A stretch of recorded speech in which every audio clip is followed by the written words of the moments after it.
চালু হলো Facebook, YouTube, TikTok সহ সব সামাজিক যোগাযোগ মাধ্যম।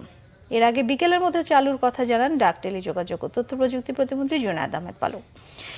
সকালে রাজধানীর আগারগাঁওয়ে নিয়ন্ত্রক সংস্থা বিটিআরসি অফিসে মেটার প্রতিনিধি দলের সঙ্গে অনলাইনে বৈঠক শেষে সাংবাদিকদের তথ্য জানিয়েছেন।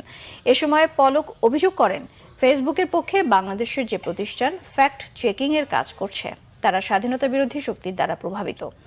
কোটা আন্দোলনকে কেন্দ্র করে বিভিন্ন গুজব ও মিথ্যা তথ্যভিত্তিক পোস্ট যাচাই বাছাই ছাড়াই ফেসবুক প্রচার করেছে বলে অভিযোগ করেন জুনায়েদ আহমেদ পলক।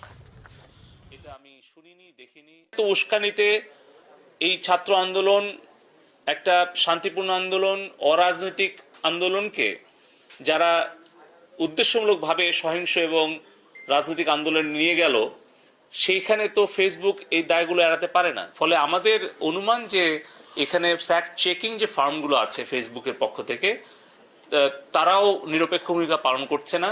যদি করতো তাহলে এই সকল কন্টেন্ট কখনোই তারা রাখতো না। এগুলো অবশ্যই তারা টেক ডাউন করতো এবং এই সকল পেজ এবং অ্যাকাউন্টকে তারা ব্লক করতো।